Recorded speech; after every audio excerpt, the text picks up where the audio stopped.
কিচ্ছু মারতে হাত বাড়াবো না রে। হাত বাড়াবো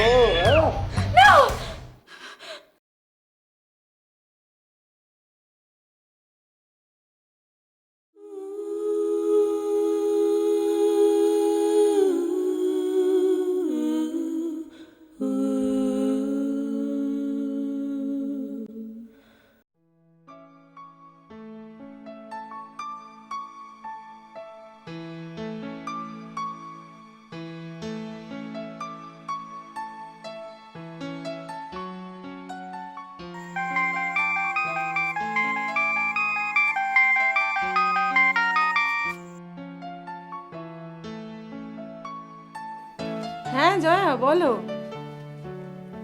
হ্যাঁ, দীপের টেলিফিল্ম কোন চ্যানেলে? ও না না, দীপ এখনো ফেরেনি গো। হ্যাঁ, ও এলে নিশ্চয়ই বলবো আমি। হ্যাঁ, ও আসলে নিজের কাজের প্রশংসা শুনতে না খুব ভালোবাসে। না এখনো খাইনি, দীপ এলে একসাথে খাবো। হ্যাঁ এই তো ডিনার রেডি করছিলাম, আসুক তো তারপরে। হ্যাঁ হ্যাঁ নিশ্চয়ই আমি জানাবো গো। ঠিক আছে, ওকে, good night.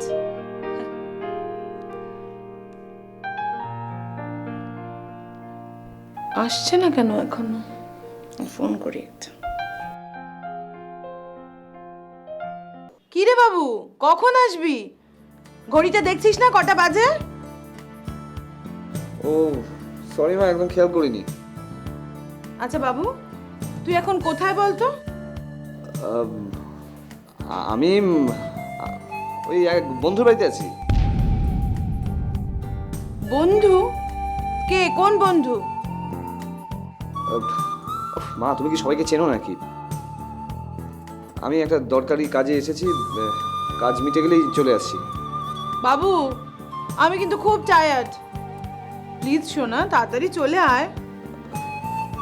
Okay okay ma'am, I be back soon. রাখছি।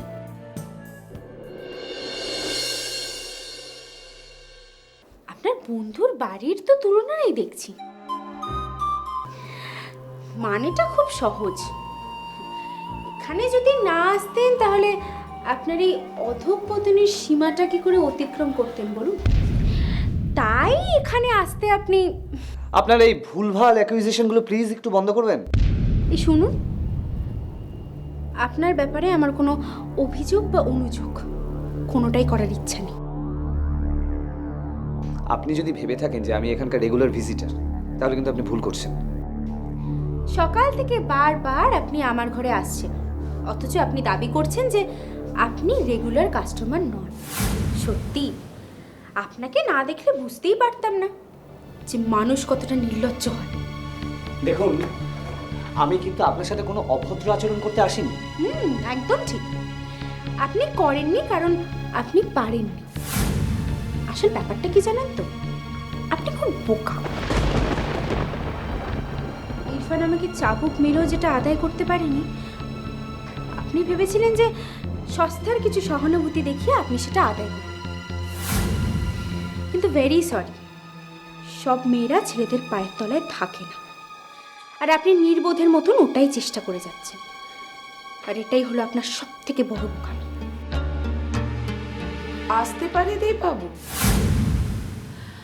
असले कभी किसी कस्टमर को मैं ऐसे डिस्टर्ब नहीं करती हूँ, लेकिन ये जो लड़की है ना कुछ ज्यादा ही चालाक है, इसीलिए एक बात समझाने के लिए मुझे आना ही पड़ा।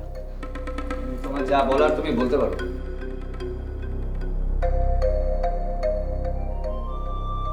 ए, ये दीप बाबू ना तेरे लिए मुझे बहुत सारा रुपया दिया है।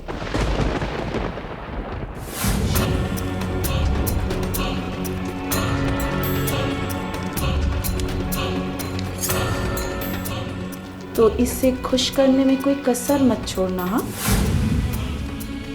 मेरी बात ध्यान रखना। এখন আসি দীপ বাবু, बाद में আপনার সঙ্গে কথা বলে নেব।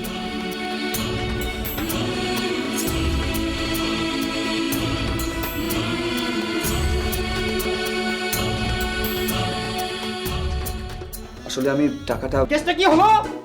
তুমি আমায় গর্দভ বললে? কি হয়েছে রে কেষ্ট?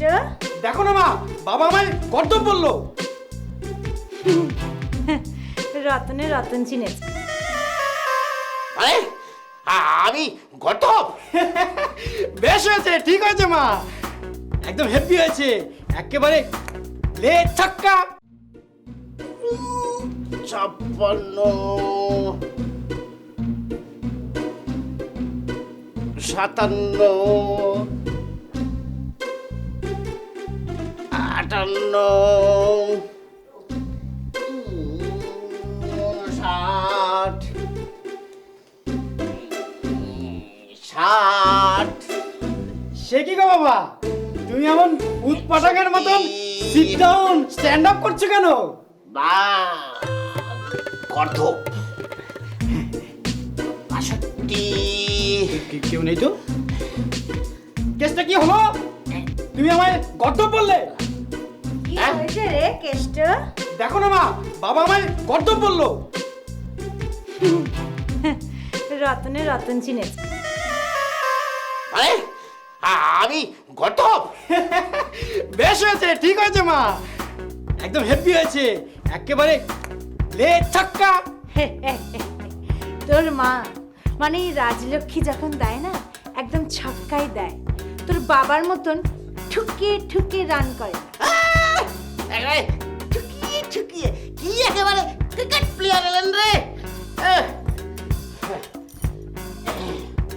কেষ্টা, হ্যাঁ, জলটা দে।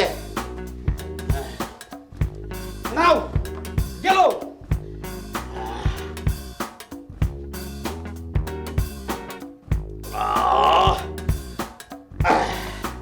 বাঁচা গেল। তারপরে কেষ্টা বল, কি যেন বলছিলি? ও, এই অসময়ে এরকম ভাবে তুমি পিটি করছিলে কেন? পিটি কি আর সাধে করি রে? পিটি করছি এই পেটটাকে একটু রিলিফ দেওয়ার জন্য, বুঝছিস? যাতে আবার বাথরুমে গিয়ে বসে দেয়, তাই না? সকাল থেকে তো অলরেডি 6 বার হয়ে গেল, আর কবার যাবে? কি করবো বল, ওই যে তোর মার বোন, সে কতকগুলো পচা প্যারা, সেই প্যারা এনে খাওয়ালো, ওই খেয়েই তো পেটের একেবারে দপা রপা, একেবারে প্যাচ পেচে অবস্থা আর কি। কি সুহা এত কষ্ট করে প্যানাগুলোকে বয়ে নিয়ে এলো, আর এখন তুমি তার নিন্দে করছো? বয়ে নিয়ে এলো নিন্দে করছো? কে বলেছিল? কে তোমার বোনকে বলেছিল ওই পচা পচা প্যারাগুলো আনতে? ইমন সাহেব, এবার কি করা যায়?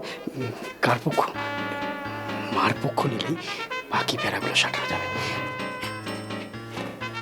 ছি বাবা, মন করে বলছো কেন? প্যারাগুলো দেখে তো তুমিই হামলে পড়লে। ঠিক বলেছিস। হয়েছে ব্যাপারটা যে কি করবো বল, আসলে ওই যে কথায় বলে না, লোহে পাপ পাপে মৃত্যু। হ্যাঁ, ওই লোভ করে ওই পেয়ারাগুলো দেখে একেবারে হামলে পড়ে এই কপ কপ করে কয়েকটা খেয়ে নিয়ে এখন সারাদিন অনাহারে কাটাও, এই আর কি। সে কি বাবা, তুমি আর খাবার খাবে না? না দাঁড়ে কৃষ্ণ, তোর মার বোন যে সুন্দর পচা প্যারা এনে আমায় খাইয়েছে, ওই খাওয়ার পর আর কোনো কিছু খাবার বাস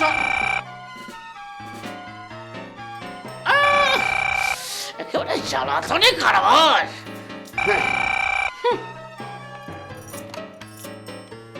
হ্যালো, রাজলক্ষ্মী গেস্ট হাউস। ও মা, সলিল ঠাকুরপো। বাবু তুই যা বাবা, হাত মুখটা ধুয়ে আয়, আমি তোর খাবার গরম করছি। ও মামা শোনো না, বলছি যে আমার ইচ্ছে করছে না, বুঝলে? মানে ইচ্ছে করছে না মানে? আমি তোর জন্য না খেয়ে এতক্ষণ ধরে অপেক্ষা করলাম, আর তুই বলছিস? মা, আমি তো বলছি আমি খাবো না, আমার খিদে নেই, তুমি যাও খেয়ে নাও যাও। আচ্ছা বাবা, খিদেটা থাকবে কি করে বল? সারা দিন খালি পেটে শুধু চা খেয়ে যাস, এরকম করলে কি খিদে থাকে? একটু খেয়ে নে বাবা, চ। ও মা শোনো না, আমি তো তোমায় বললাম যে আমি আজকে খাবো না, তুমি প্লিজ বুঝবো, তুমি গিয়ে খেয়ে নাও যাও। বাবু সহ্যের কিন্তু একটা সীমা থাকে। আমি জানি তুই আজকে সারাদিন কিচ্ছু খাসনি, শুধু হয়তো চা খেয়েই কাটিয়েছিস। আচ্ছা, এরম করলে কিন্তু শরীরটা খারাপ হবে। আর শরীর খারাপ হলে কি হবে? সামনে কত কাজ রয়েছে, শুটিং চলবে। শরীর খারাপ হয়ে গেলে তুই এত ধকল নিতে পারবি? তখন কিন্তু সমস্ত কাজ পণ্ড হয়ে যাবে, আমি বলে দিলাম। মা don't worry, I will be perfectly okay. যাও মা যাও, তুমি গিয়ে খেয়ে নাও, যাও প্লিজ প্লিজ, আমাকে একটা প্লিজ। বাবু, আমি ঘুমালাম।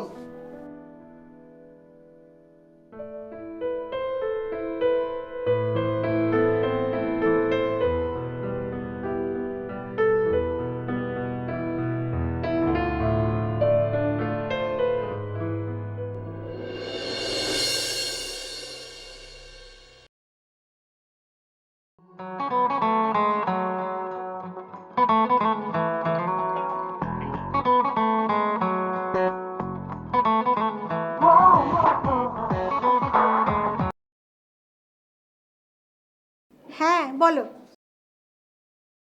না না, তুমি মোটেও আমাকে ভালোবাসো না। আমি তোমার কোনো একটু পরে ফোন করছি, কেমন? হ্যাঁ। তোমার কথা শুনতে আমার বই গেছে। Sinking sinking drinking water. হ্যাঁ কি রে, কি হয়েছে রে? মালাদি, প্রেম মানে শ্রী, আমার হাউস কোটে কোথায় রেখেছিস? কোথায় জানি না তো। মালাদি, প্রেম মানে এই যে আমাদের শ্রী, যাকে আমরা এতদিন নাবালিকা ভাবতাম। এই বিথি শোন, আমি মোটেও নাবালিকা নই। শোন, এই বাড়ির রুলস অনুযায়ী যারা চাকরি করে না তারা নাবালিকাই, তাই না মালাদি? 100%। আর আমাদের এই নাবালিকা স্ত্রী ফোনে চুপি চুপি নাকি প্রেম করছে। প্রেম করছে? কিন্তু কার সাথে? রুদ্রর সাথে। আই শ্রী, এসব কি শুনছি? হ্যাঁ না গো মালাদি, মোটেও না। না গো মালাদি মানে? আমি নিজের কানে শুনেছি তুই ওই ছোড়াটার সাথে প্রেম করছিস। মোটেও না। You liar! কি বলছিলে জানো মালাদি ফোনে? তুমি সিগারেট খাওয়া না ছাড়লে আমিও সিগারেট খাবো। তোমার কথা শুনতে আমার বই গেছে। বাবা, তলে তলে এত দূর? ধ্যাৎ, ধ্যাত বললে তো শুনছি না। একবার যখন তুমি ধরা পড়েই গেছো, তখন সেই মক্কেলকে তো আমাদের সাথে মিট না করালেই আমরা ছাড়বো না। You are absolutely right Maladi. তোমার লাভারের সাথে আমরা ডেটিং এ যাবই যাব। কি শ্রী, রাজি তো? ঠিক আছে বাবা, ঠিক আছে। কিচ্ছু ঠিক নেই রে। কেন? তোর আবার কি হলো? শ্রীর একটা লাভার জুটে গেল। কি জানি আমার দীপটা কোথায় আছে। হ্যাঁ,